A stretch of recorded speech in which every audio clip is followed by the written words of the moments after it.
Olá! Nosso vídeo contém alguns erros de português. Isso porque a versão do Manin, que é o programa que a gente utilizou para fazer as animações, de um dos integrantes não gostava muito dos acentos e do C cedilha. Então pedimos desculpa para quem é mais atencioso nessa questão. O vídeo vai conter alguns desses erros. Então a gente pede paciência.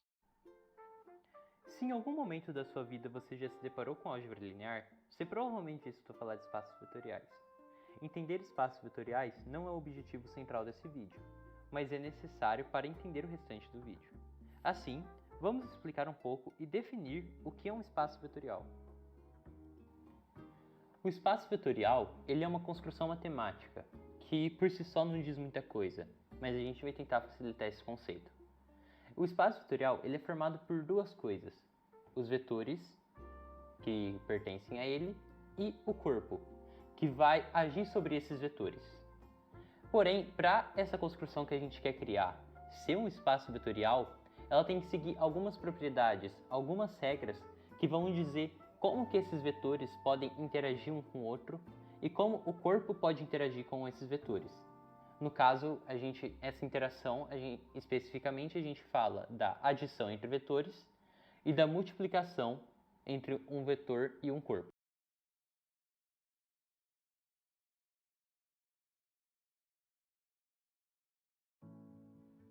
Uma das propriedades que todo espaço vetorial deve ter é a de que, se você soma um vetor v com um vetor w, o vetor resultante deve ser igual ao vetor resultante da soma do vetor w com o vetor v. Essa é conhecida como a comutatividade da soma.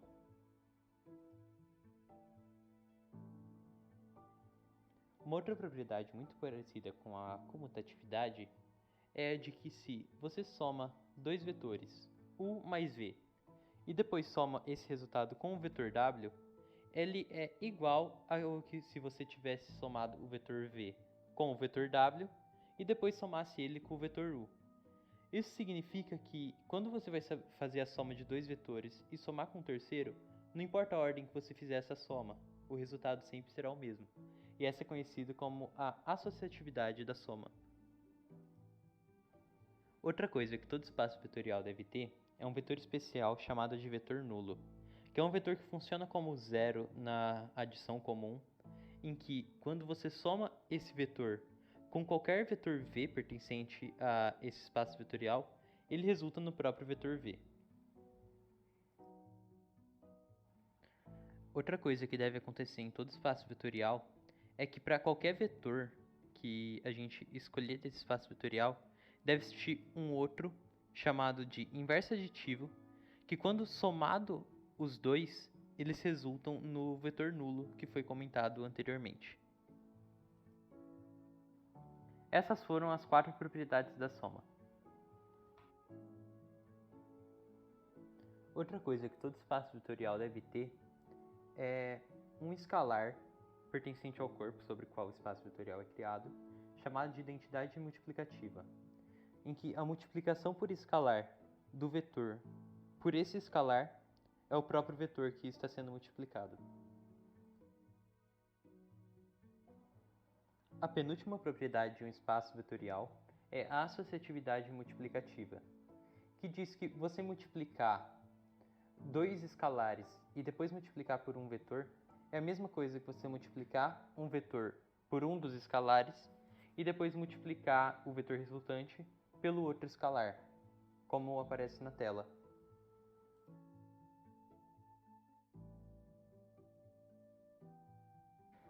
Finalmente, temos a propriedade distributiva, que é dividida em duas, em que, se você multiplica a soma de dois vetores por um escalar, é a mesma coisa que você somar o primeiro vetor multiplicado pelo escalar e o segundo vetor multiplicado pelo mesmo escalar. E, de forma parecida, você multiplicar um vetor pela soma de dois escalares é a mesma coisa que você multiplicar o vetor pelo primeiro escalar, o vetor pelo segundo escalar e depois somar eles. Por si só, essas propriedades podem ser meio difíceis de se visualizar ou até mesmo entender a utilidade delas. Então, o que a gente pode pensar, por exemplo, a gente pode pensar em vetores, como a gente acaba vendo na física mesmo, no ensino médio, como se fosse elementos de lá. Nesse caso, vamos usar o R2 para facilitar um pouco, que são apenas duas dimensões. E a gente pode enxergar a soma desses vetores como colocando eles um atrás do outro. Então, quando a gente soma o vetor v com o w, a gente pode obter isso daí. Mas, como a propriedade da associatividade nos mostra, a ordem que a gente soma esses vetores não importa, o resultado sempre é o mesmo. E é isso que aquela propriedade nos garante. Aqui a gente visualizou apenas uma das 7 propriedades, mas o que essas propriedades fazem é dizer como que esse espaço vai se comportar. E as consequências disso a gente vai estudar não só um pouquinho mais nesse vídeo, mas também é algo estudado durante toda a área da álgebra linear. Nós já vimos como visualizar a soma de vetores, mas a gente também pode tentar fazer uma maneira de como visualizar a multiplicação de vetores. Então, a gente vai usar o mesmo exemplo anterior, o R2, e vamos pegar um vetor genérico. A gente pode enxergar a multiplicação dele como escalar como a expansão ou a compressão desse vetor. Quando a gente multiplica por um número maior que 1, ele expande, por um número menor que 1 e maior que 0, ele comprime. Quando você multiplica por negativo, é como se ele invertesse o seu sinal.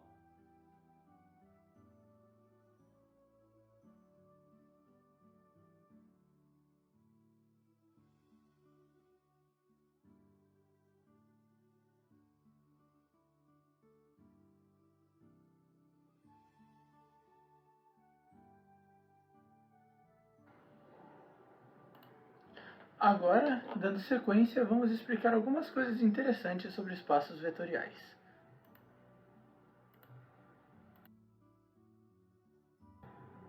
A primeira propriedade que vamos mostrar é: para todo vetor v pertencente a um espaço vetorial, temos que 0 vezes v é igual ao vetor nulo. Vamos começar a demonstração.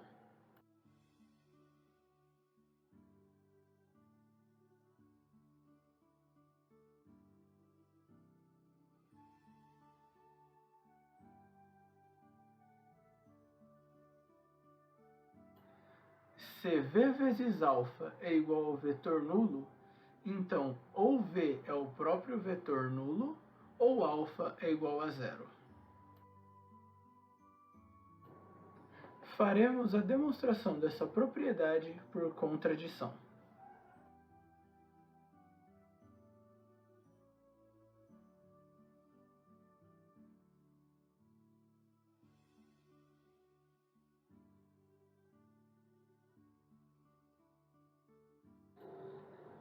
Observe que a hipótese de que v é diferente do vetor nulo e que alfa é diferente de zero leva a um absurdo. Portanto, a negação dessa hipótese deve ser verdadeira. Com isso, a proposição inicial está provada. Dando sequência, agora vamos demonstrar a propriedade da unicidade do inverso aditivo.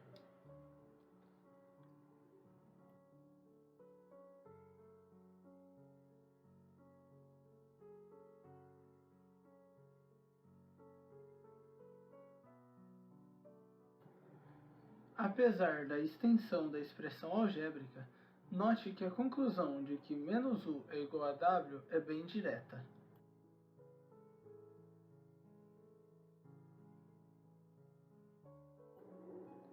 Vamos agora demonstrar a última propriedade. Para todo escalar real e para todo vetor v de um espaço vetorial, temos que a expressão abaixo é verdadeira.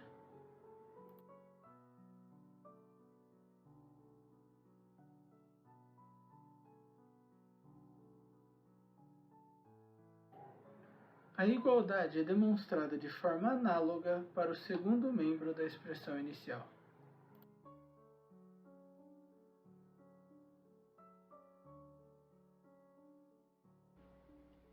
Bom, acho que não é novidade para ninguém que está ouvindo que os reais têm a propriedade da comutatividade da soma.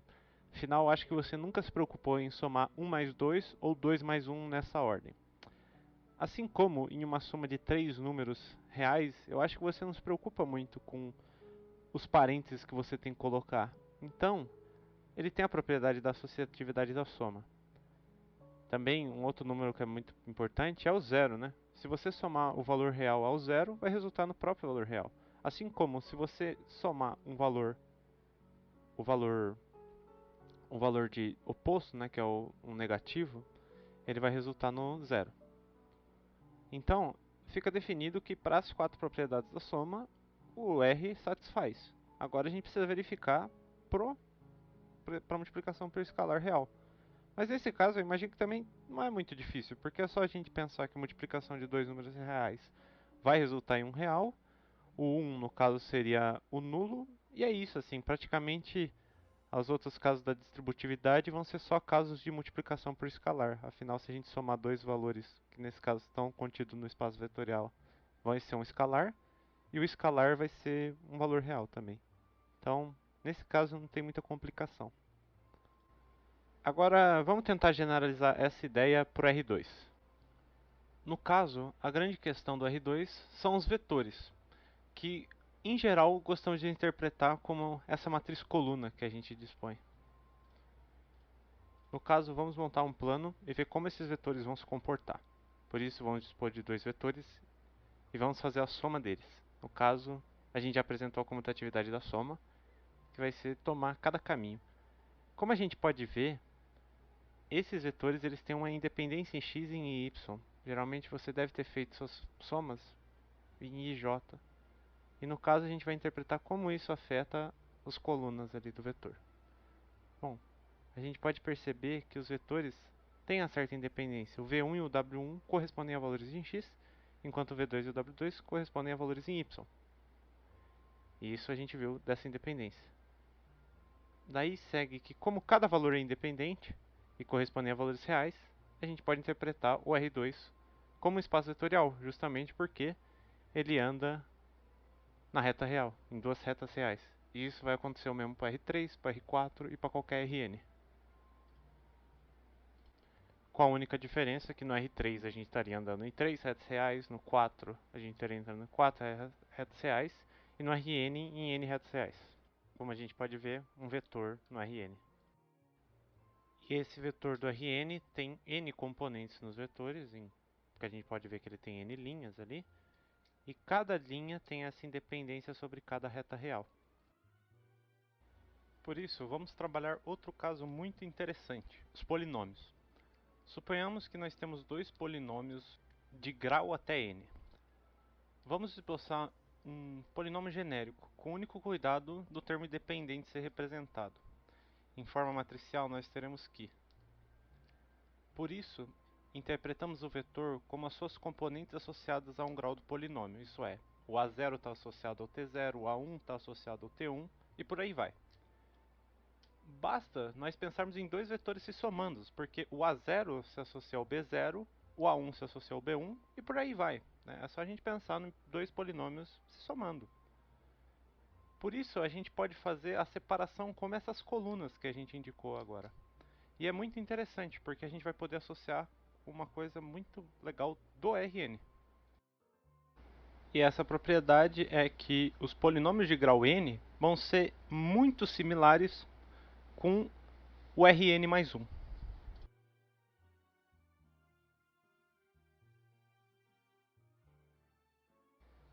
No caso agora, nós vamos definir um outro conceito muito importante da álgebra linear, os subespaços vetoriais.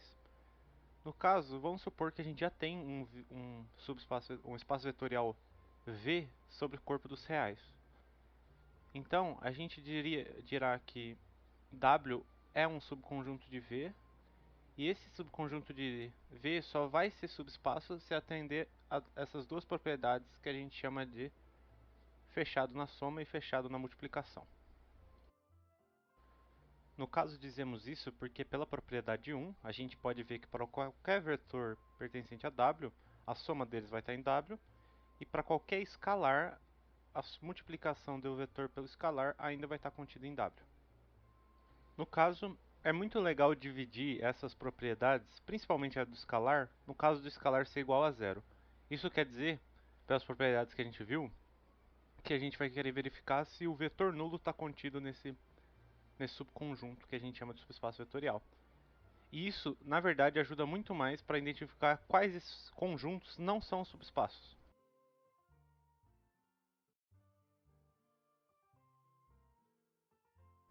Também nós temos dois subespaços que sempre vão ser imediatos para descobrir, que no caso vai ser o vetor nulo, que como a gente viu, todo subespaço vetorial contém um vetor nulo, e se o próprio espaço vetorial que a gente está trabalhando, no caso V. Esses são chamados de espaços impróprios ou triviais, e os demais são chamados de subespaços próprios. No caso, vamos ver como essas propriedades são boas para descobrirmos quando não estamos falando de um espaço vetorial. Primeiro, vamos supor uma reta que não passa pela origem.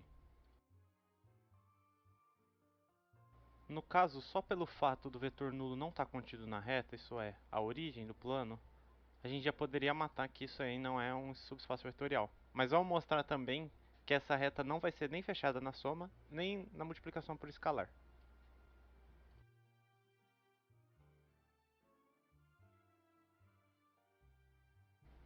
O mesmo vai ocorrer no R3 para um plano que não passa pela origem. Como a gente vai ver, a gente só vai mostrar que ele não é fechado na soma. Mas a gente também poderia descobrir pelo mesmo processo. O vetor nulo não está contido no plano.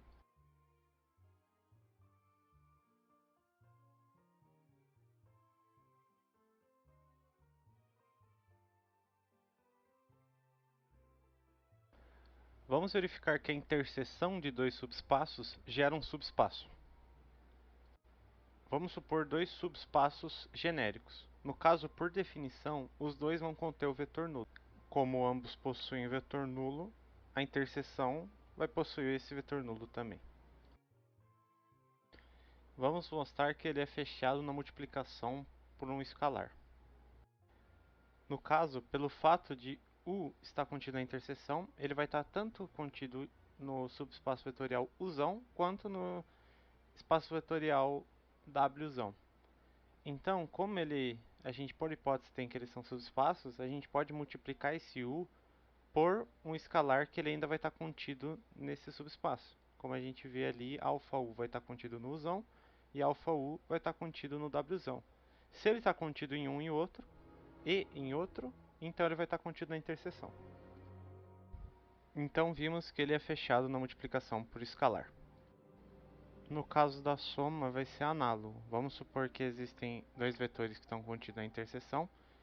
Então, como eles estão contidos na interseção, eles vão estar tanto contidos no próprio subespaço, Uzão e Wzão, e por Uzão e Wzão serem subespaços, eles são fechados na soma. Então V mais W vai estar contido em U, e V mais W vai estar contido em W. Por isso a gente chega aqui, a soma deles vai estar contida na interseção. Nós podemos visualizar essa propriedade pela interseção de dois planos, que no caso, a interseção desses dois planos, que são subespaços do R3, vai formar um novo espaço do R3, que é a reta vermelha destacada. Nós ainda temos o caso em que esses planos podem ser coincidentes um com o outro, e no caso o subespaço gerado seria o próprio plano.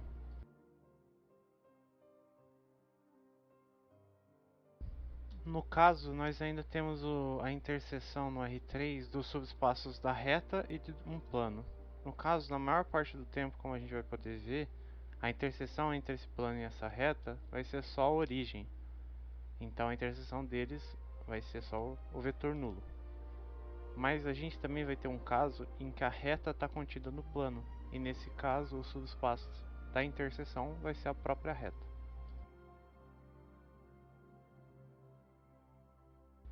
Segue o caso em que nós tivemos a sorte da reta estar dentro do plano.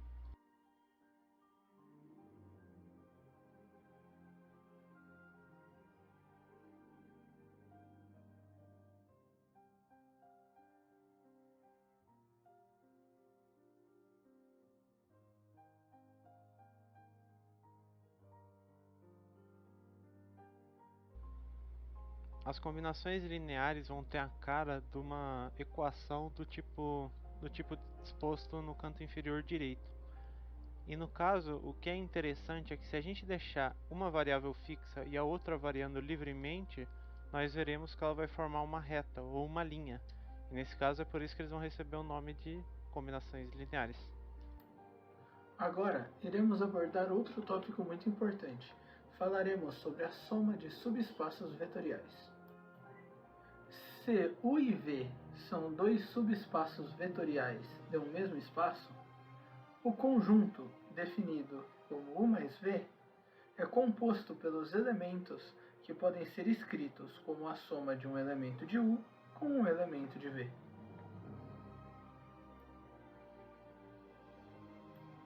Observe agora o exemplo abaixo.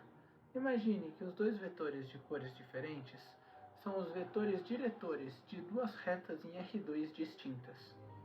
Note que essas retas são subespaços vetoriais de R2, pois são fechadas em combinações lineares. Agora perceba que, com esses dois elementos, é possível cobrir todo o plano de R2.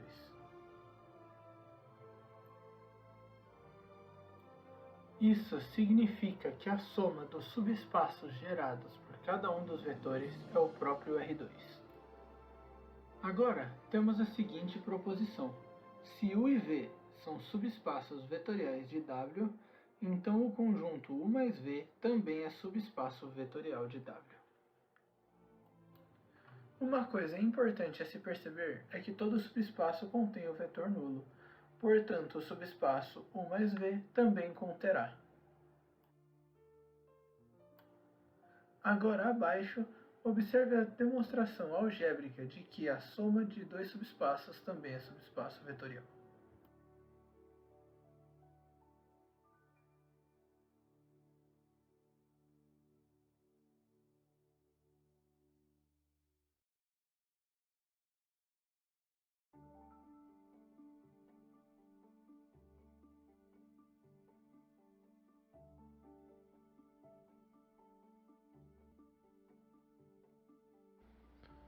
Outro conceito que pode ser desdobrado da soma de subespaços é a soma direta. No caso, teremos que dois subespaços formam uma soma direta se a interseção deles for apenas um vetor nulo. E segue a notação para a soma direta. Alguns exemplos mais simples de soma direta podem ser como as mostradas nesse plano. No caso, a gente vai pegar os dois subespaços, que são as retas que passam pela origem. E agora a propriedade mais importante de soma direta. Diremos que dois subespaços formam uma soma direta se e somente se cada vetor W admite uma única decomposição em vetores de U e V. Vamos provar o caminho direto. Para provar que uma decomposição é única, é sempre bom supor que existem dois e a gente conclui que esses dois são iguais. Pelas manipulações que a gente pode ver, a gente consegue chegar em um argumento para a decomposição ser única. No caso, a argumentação parte da igualdade, a gente consegue chegar que a componente da direita pertence a V, porque só tem componentes de V. Só que como a gente sabe que a soma já é direta por suposição, então essa interseção, esse vetor que está em V, só pode ser o vetor nulo. Daí a gente chega que U menos o 1 é justamente o vetor nulo, que implica que o U vai ser igual ao 1. E de modo análogo, né, a gente pode chegar que V vai ser igual a V1. E portanto a gente sabe que a gente supôs que existem duas decomposições e que essas decomposições vão ser iguais. Agora no caminho inverso. Suponhamos um vetor que está na interseção. Se ele está na interseção, então ele vai ter tanto uma componente de U quanto uma componente de V. Somando o vetor nulo e depois transformando esse vetor nulo na soma de um vetor com seu inverso, chegamos que, pela decomposição ser única, então essa componente de U vai ter que ser igual a U mais W, e nesse caso, o único vetor que tem essa propriedade é o vetor nulo. Então nós chegamos que o W é o vetor nulo, portanto a interseção é só o vetor nulo, já que W é o suposto vetor da interseção de U com V.